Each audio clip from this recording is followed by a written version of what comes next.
Hello friends, UCI digital UP exams के इस platform पर आपका स्वागत है। और आज आपका मौर्योत्तर काल चल रहा था, पूर्व गुप्त काल चल रहा था, उसका थर्ड वीडियो लेके आए हैं। ठीक है, थर्ड वीडियो इसी क्रम में आगे बढ़ेंगे। और आपका जो पैट का शेड्यूल है, इसको पहले देख लेते हैं। पैट के शेड्यूल में आपकी जो इंग्लिश विनय सर के द्वारा क्लास ली जा रही है, इंग्लिश विनय सर के द्वारा, जीएसजी के चित्रांशी मैम के द्वारा, मॉडर्न हिस्ट्री आशीष सर के द्वारा, ज्योग्राफी देव सर मेरे द्वारा, एरिथमेटिक और रीजनिंग महिमा मैम के द्वारा क्लास ली जा रही है। और आपकी एंशिएंट हिस्ट्री देव सर के द्वारा, जीए चित्रांशी मैम, और डीआई आपकी अखिल सर के द्वारा क्लास ली जा रही है। ठीक है बेटा, अगर आप यूसीआई के डिजिटल प्लेटफॉर्म पर या फिर डिजिटल के ये आपका सोशल मीडिया प्लेटफॉर्म पर जुड़ना चाहते हैं, तो इसमें टेलीग्राम की लिंक, इंस्टाग्राम और फेसबुक की लिंक आपको मिल जाएगी। टेलीग्राम, इंस्टाग्राम और फेसबुक की आपको लिंक प्रोवाइड कर दी जाएगी। ठीक है, हाँ, अगर आप किसी ऐप्स के माध्यम से जुड़ना चाहते हैं और ऐप से मतलब अगर आप कोई भी कोर्स परचेज करना चाहते हैं, तो हमारे यहाँ के दो ऐप बनाए गए, एक रेविंग लर्निंग कैंपस, दूसरा काबिल। रेविंग का लर्निंग कैंपस और काबिल ऐप बनाए गए हैं। इसको आप प्ले स्टोर से डाउनलोड कर सकते हैं, और इस बैच को खरीद सकते हैं, परचेज कर सकते हैं। हाँ, अगर ल्यूसेंट के आप लेक्चर देखना चाहते हैं, लेक्चर वीडियोज आपको हिंदी में मिल जाएंगे, और प्रत्येक की सीरीज चलाई जा रही है, जिसमें बराबर रीजनिंग होगी, और आपकी फिजिक्स होगी, और जीएस जीके का फुल सॉल्यूशन होगा, और मैथ का भी फुल सॉल्यूशन दिया गया है मात्र 199 रुपए में। मात्र 199 रुपए में इसमें आपका 6 मंथ का सब्सक्रिप्शन रहेगा। कॉन्सेप्ट्स भी आपके क्लियर करवा जाएंगे, एक्सरसाइज डाउट क्लियरिंग आपकी हो जाएगी। ठीक है, एनडीए का अगर आप बैच लेना चाहते हैं तो 6 मंथ का जो बैच है वो 3000 में है। 6 मंथ का जो बैच है वो 3000 में है, और इसका जो वैलिडिटी रहेगी वो 6 मंथ के लिए वैलिड होगा। और इसका जो पैकेज इंक्लूडेड है, ये 6 मंथ के लिए ऑनलाइन सब्सक्रिप्शन होगा, कॉन्सेप्ट्स क्लियर होंगे, एक्सरसाइजेस कंप्लीट करवाई जाएंगी, और डाउट जो क्लियर हैं वो भी आपके करवाए जाएंगे।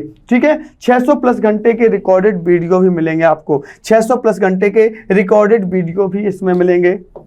अगर आप इसी को 1 ईयर्स के लिए वैलिड करना चाहते हैं तो फीस आपकी 5000 हो जाएगी। 1 ईयर्स के लिए वैलिड तो हो जाएगा, 1 ईयर्स के लिए वैलिड हो जाएगा, और ये ऑनलाइन सब्सक्रिप्शन 1 ईयर्स के लिए रहेगा। कॉन्सेप्ट्स आपके रेडी रहेंगे, क्लियर करवाए जाएंगे सारे टीचर्स के द्वारा, कि एक्सरसाइजेस क्लियर करवाई जाएंगी, डाउट क्लियरिंग होंगे, जो इंडिविजुअल टीचर होंगे सारे सब्जेक्ट के, उनके द्वारा ही, और 600 प्लस घंटे के रिकॉर्डेड वीडियो आपको मिलेंगे। ठीक है, इसका जो पार्ट 3 है उसके आगे चलते हैं, उसमें क्वेश्चन चलते हैं। तो क्वेश्चन है आपका फर्स्ट क्वेश्चन, सर्वप्रथम भारत में विशुद्ध संस्कृत भाषा में लंबा अभिलेख किस राजा द्वारा जारी किया गया? सर्वप्रथम भारत में विशुद्ध संस्कृत भाषा में लंबा अभिलेख किस राजा द्वारा जारी किया गया था? किस राजा द्वारा जारी किया गया था? एबन राजा मिनांडर द्वारा, शक राजा रुद्रदामन द्वारा, पार्थिव राजा गोंदोफर्नस द्वारा, या कुषाण राजा कनिष्क द्वारा? बताइए किसके द्वारा किया गया था, किसके द्वारा ये आपका? तो इसका आंसर बताइए। इसका आंसर हो जाएगा आपका शक राजा रुद्रदामन द्वारा, शक राजा रुद्रदामन के द्वारा, शक राजा रुद्रदामन के द्वारा। ठीक है, नेक्स्ट क्वेश्चन, किस राजा के शासनकाल में ईसाई धर्म प्रचारक सेंट थॉमस भारत आया था? प्रचारक सेंट थॉमस जो था ये भारत आया था, किस राजा के शासनकाल में? बताइए, मिनांडर के में, रुद्रदामन, या गोंदोफर्नस, या कनिष्क? बताइए किसके शासनकाल में आया था? तो यह आया था गोंदोफर्नस के शासनकाल में। किसके शासन में? गोंदोफर्नस के शासनकाल में। नेक्स्ट क्वेश्चन, किस कुषाण शासक ने सर्वप्रथम स्वर्ण मुद्राएं जारी की थी? किस कुषाण शासक ने सर्वप्रथम स्वर्ण मुद्राएं जारी की थी? तो ये कडफिसेस फर्स्ट ने, कडफिसेस सेकंड ने, कनिष्क ने, या बिम कडफिसेस ने? किसने की थी? तो ये की थी कडफिसेस द्वितीय ने, कडफिसेस द्वितीय ने आपकी क्या सर्वप्रथम स्वर्ण मुद्राएं जारी की थी? सर्वप्रथम स्वर्ण मुद्राएं जारी की थी, सर्वप्रथम स्वर्ण मुद्राएं जारी की थी। ठीक है, नेक्स्ट क्वेश्चन, किस वंश के शासकों ने छत्रण प्रणाली का प्रयोग किया था? छत्रण प्रणाली का प्रयोग किया था गुप्तों ने, हिंद यवनों ने, ईरानियों ने, या शकों ने? बताइए किसने किया था? किसने किया था? ये किया था किसने? ये किया था अपना शकों ने। किसने किया था बेटा? शकों ने किया था। नेक्स्ट क्वेश्चन, त्रातार मुक्तिदाता की उपाधि किस वंश के शासकों ने धारण की थी? त्रातार या मुक्तिदाता की उपाधि किस वंश के शासकों ने धारण की थी? शक ने, कुषाण ने, हिंद यवन ने, पार्थियन ने। तातार की उपाधि किस वंश के शासकों ने धारण किया था? ये शक, कुषाण, हिंद यवन या पार्थियन। ये आपका किया था किसने? ये किया था शक ने। किसने किया था? शकों ने किया था। किसके? शकों ने। ठीक है, नेक्स्ट क्वेश्चन। प्राचीन काल के भारत पर आक्रमण के संबंध में कौन सा सही कालानुक्रम है? प्राचीन काल के भारत पर आक्रमणों का सर्वाधिक कौन सा सही कालानुक्रम है? बताइए कौन सा, कौन पहले आया था? तो सबसे पहले आए थे यूनानी, उसके बाद शक आए थे, उसके बाद कुषाण आए थे। यूनानी, शक एवं कुषाण। यूनानी, शक एवं कुषाण। ठीक है बेटा, नेक्स्ट क्वेश्चन। भारत में प्रथम बार सैनिक शासन, भारत में प्रथम बार सैनिक शासन, मिलिट्री गवर्नेंस से व्यवहार में लाया गया। बताइए किसके शासनकाल में? ग्रीकों द्वारा, शकों द्वारा, पार्थियनों द्वारा या मुगलों द्वारा? किसके द्वारा ये लाया गया था? ग्रीकों द्वारा। किसके द्वारा? ग्रीकों द्वारा लाया गया था। ठीक है, ईसा पूर्व दूसरी सदी के प्रारंभ में उत्तरी अफगानिस्तान में स्थापित भारत यूनानी राज्य था। बैक्टीरिया, सीथिया या जेड्रेसिया या फिर एरिया। बताइए क्या था? तो ये था बैक्टीरिया। क्या था आंसर इसका? इसका आंसर हो जाएगा बैक्टीरिया। क्या था? बैक्टीरिया। चार धातुओं सोना, चांदी, तांबा एवं सीसा, चार जो धातु थी कौन कौन सी? सोना, चांदी, तांबा एवं सीसा, इनके सम्मिश्रण से बनने वाले सिक्के को क्या कहा गया? इन सब के जो सम्मिश्रण, मतलब इन सबको मिश्रित करके जो धातु बनाई गई या जो सिक्के बनाए गए उनको क्या कहा गया था? शतमान, निष्क, पल या कारसापण, या क्या कहा गया था? कारसापण। तो इसको कहा गया था कारसापण। क्या कहा गया था? कारसापण कहा गया था।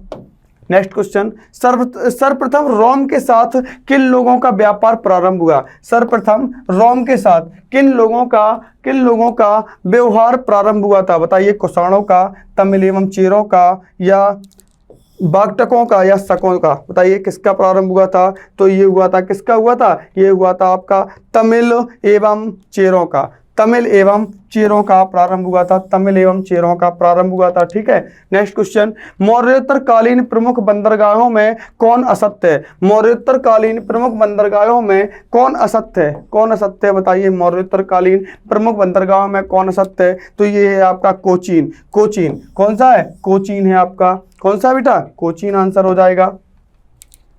निम्न में से किस स्थान को पेरिप्लस ऑफ द इरीथ्रियन सी में पोंड के नाम से संबोधित किया गया है? पेरिप्लस ऑफ द इरीथ्रियन सी, इसमें आंसर क्या होगा? बेरीगाजा, अरिकामेड या बारबेरिकम, या इनमें से कोई नहीं। बताइए इसमें कौन सा आंसर हो जाएगा? इसका आंसर हो जाएगा अरिकामेड। कौन सा हो जाएगा आंसर? इसका आंसर हो जाएगा आपका अरिकामेड। Next question. मौर्य उत्तर काल में किसने भारत में हिंद यूनानी राज्य की स्थापना की? मौर्य उत्तर काल में किसने हिंद यूनानी राज्य की स्थापना की थी? किसने की थी हिंद यूनानी राज्य की स्थापना? डेमोट्रियस ने, मिनांडर ने, या मिथ्राडेटस ने, या गोंडाफर्निस ने? बताइए किसने की थी? ये की थी डेमेट्रियस ने। किसने? डेमेट्रियस ने की थी। Next question.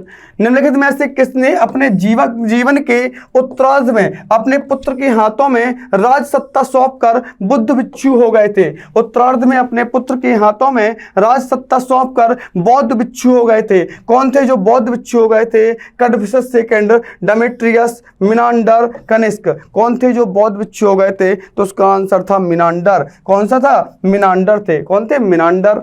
Next question. कुषाणों का